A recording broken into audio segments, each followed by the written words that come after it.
messieurs, merci et bienvenue. Au sommaire de l'actualité, le Sénat de la République se dote d'un nouveau président.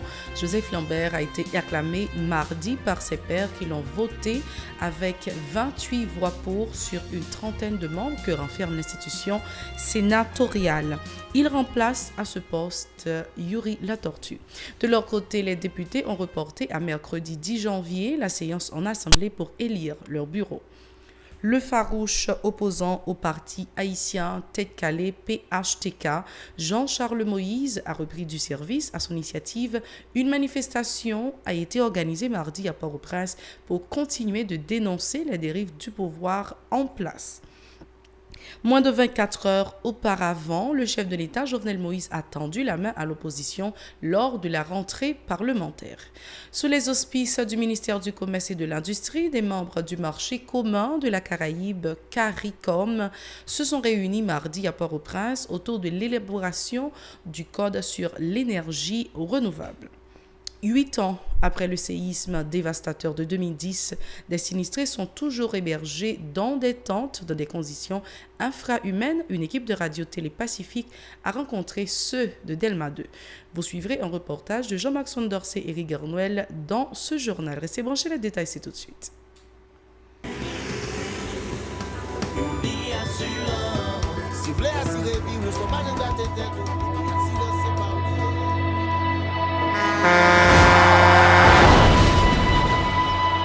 En général, moun pa reme pran assurance.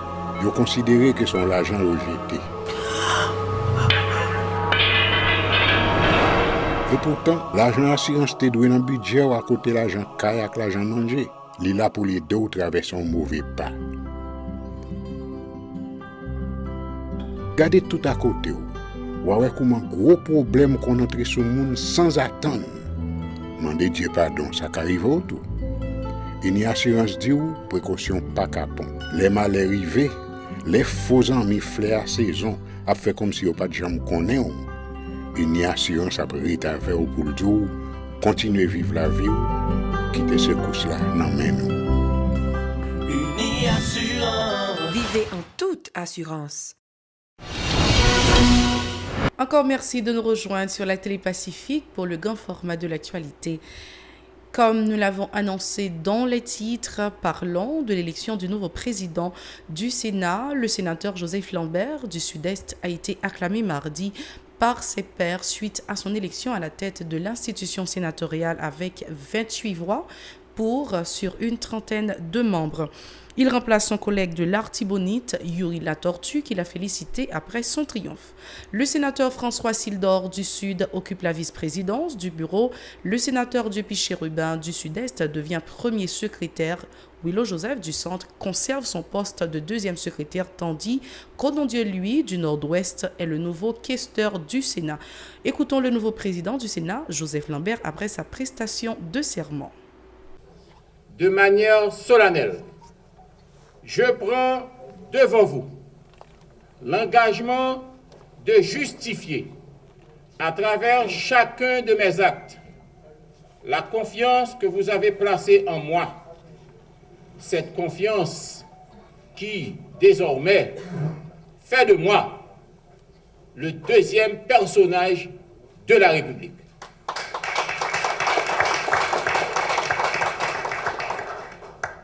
Je suis conscient de la particularité qui caractérise ma nouvelle charge, telle que la Constitution en vigueur fait du pouvoir législatif le codépositaire de la souveraineté nationale.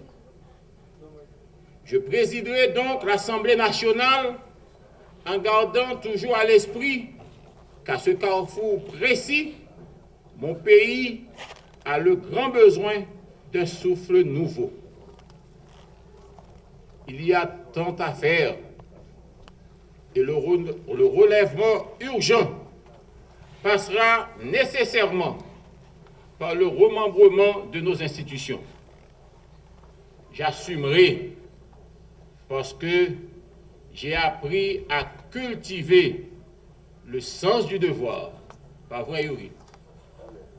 Je sais que chez nous, l'opinion publique s'habitue à construire des prétentions, à prêter des velléités à tout président du Sénat, au regard de la prépondérance qui confère à celui-ci sa fonction éminemment politique en termes de rang, de pouvoir et d'autorité. Chers collègues, à vous qui spontanément avez apporté votre solidarité à la cause de ma présidence, à ceux qui ont hésité avant de nous rejoindre, et surtout à ceux qui se sont montrés irréductibles, je dis sincèrement merci. Le Sénat est un et indivisible. Je resterai reconnaissant envers vous parce que nous tous, nous formons le grand corps que nous avons l'obligation de soigner chaque jour davantage, tel qu'il doit devenir plus productif, plus efficient, dans la perspective d'une confiance à rétablir entre le Parlement haïtien et la société haïtienne. Autre dossier, le ministère du Commerce et de l'Industrie, en collaboration avec la CARICOM, a organisé mardi un atelier de consultation autour de l'élaboration du code régional relatif à l'énergie renouvelable au Centre de convention et de documentation de la Banque de la République d'Haïti à Port-au-Prince.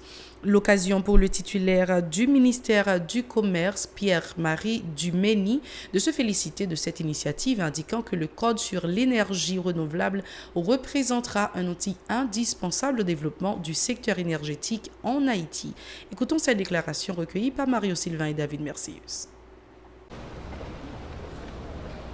Face aux défis économiques et environnementaux actuels, les pays de la CARICOM, importateurs de produits pétroliers, ont-ils vite compris qu'il fallait adopter des mesures et mener des actions qui favorisent la réduction de la consommation d'énergie, comme la conception des bâtiments et de leur système énergétique. Les autorités haïtiennes, en s'engageant dans cette voie, entendent contribuer à l'effort mondial de réduction des émissions du CO2, et ceci grâce à l'amélioration des performances énergétiques des bâtiments. En effet, en 2013, à la faveur de la 41e réunion spéciale du Conseil de la CARICOM pour le développement commercial et économique, peut-être sur l'énergie tenue à Trinidad et Tobago, il a été demandé à l'organisation régionale de la CARICOM pour les normes et la qualité, COSCO, de développer des normes relatives à l'efficacité énergétique adaptées aux réalités de la région pour les équipements et les bâtiments. La Direction nationale de l'eau potable et de l'assainissement a présenté mardi à des journalistes le projet intitulé Port-au-Prince 3 visant à augmenter la distribution du précieux liquide dans 6 communes de la zone métropolitaine de Port-au-Prince. Selon le responsable de la DINEPA, Guito Edward, la Banque interaméricaine de développement a apporté un appui technique à ce projet qui débutera sous peu et s'étendra sur une période de 3 ans. Ces déclarations au micro de Jean-Marc Sondorcet et Riganoël. Programme Port-au-Prince 3 qui fait commencer là, en 2018, là, il joint nos financements au niveau de la région métropolitaine à hauteur de 38,9 millions de dollars. Mais globalement, Port-au-Prince 3, il a avoisiné 65 millions de dollars américains.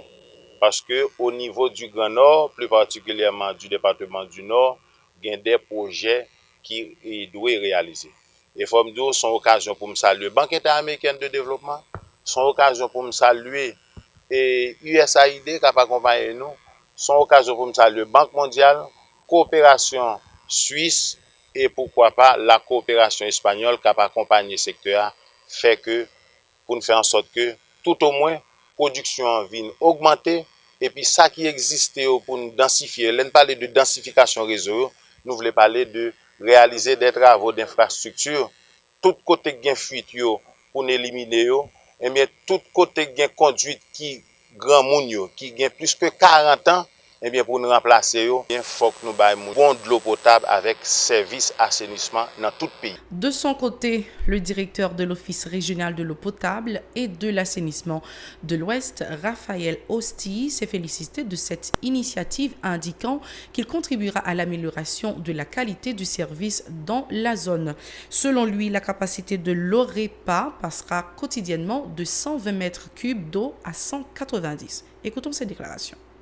Le programme Port-au-Prince 3 est enclenché sur le réseau, c'est-à-dire que les branchements, en grande partie ces branchements, et nous avons une réserve qu'on a construit du côté de Ville-Michel, qui permet la distribution, et nous avons des branchements au niveau de Puy-Blain, de Ville-Michel-Chardonnière, de Gérald-Bataille, nous avons au niveau du centre-ville de Port-au-Prince, dans la zone La Saline, Pont-Rouge. Nous avons un branchement tout dans le circuit, axe, route de Carrefour, route des rails, toute partie, bon repos, toute partie, ça nous va un branchement là-dedans.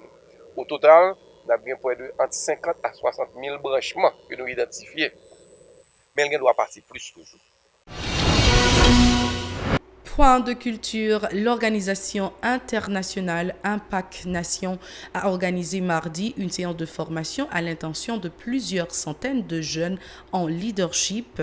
Le pasteur Grégory Toussaint, qui intervenait à cette activité, encourage les participants à entreprendre des initiatives dans leur pays pour éviter la migration en terre étrangère. Il en a profité pour les inviter à raffermir leur confiance en Dieu en vue de mieux réussir leur projet. Écoutons les précisions du pasteur Max Moïse Sol de Impact Nation. C'est une séance de formation qui est entrée dans Initi, dans l'activité même. Nous avons différentes activités. Et bien, ça, c'est une là-dedans. Une formation pour les jeunes leaders. Et puis, c'est Pasteur Grégory Toussaint, un initiateur et activité ça qui a fait. C'est un souci pour nous former, parler de expérience par nous, parler de parcours et pasteur ça route yo fait qui côté sorti pour pas juste penser que c'est des qui des monde qui juste sorti un bon matin qui paraît et bien yo gon parcours yo gon côté sorti parler de l'expérience encourager et puis avec des textes bibliques montrer que les bons Dieu placés en côté c'est pas lever par rapport avec difficulté quitter côté aller en l'autre côté quel que soit côté aller avec difficulté mais on bagaille qui garantit côté bon Dieu place là c'est là la fait provision pour et en même moment que on a fait activité ça tout formation ça gon l'autre formation qu'a fait dans tabac dans work solid tout qui a fait pour les pasteurs et c'est pasteur Mohamed Sandogo lui-même qui est intervenant pour tabac là. Et nous terminons notre journal sur ce même point. Plusieurs participants se disent satisfaits de cette initiative qui contribuera à les motiver davantage dans leurs entreprises pour améliorer leurs conditions de vie économiques et spirituelles. Leur déclaration. Formation, nous sommes capables de dire les résumer comme ça, c'est engager chaque jeune haïtien à prendre destinée en main, reconnaître que Haïti c'est pour lui et bonheur Haïti lui dépend de lui, puisque Dieu lui-même n'a à moins fini, bénis nous en fonction de position, en fonction de côté déplacé, en fonction de position qu'elle place nous sur la terre. C'est-à-dire, c'est pas aller au Chili ou encore ailleurs que nous avons privé trouver véritable bénédiction ou encore bonheur de Dieu, mais plutôt c'est nous-mêmes, c'est qui ça nous capable fait pour nous changer conditions et pays nous. Nous sommes bénis. Je t'ai parlé nous comment pour premièrement mentalité leader doit changer et puis pour nous comme si développer première attitude pour nous développer c'est notre mentalité nous. Et nous sommes vraiment bénis et je pense que c'est une grande première pour le peuple haïtien que bon Dieu vienne avec en Haïti. C'est toujours un plaisir pour nous de vous informer. Merci d'avoir été des nôtres. Restez branchés à la Télé Pacifique. Au revoir, à la prochaine.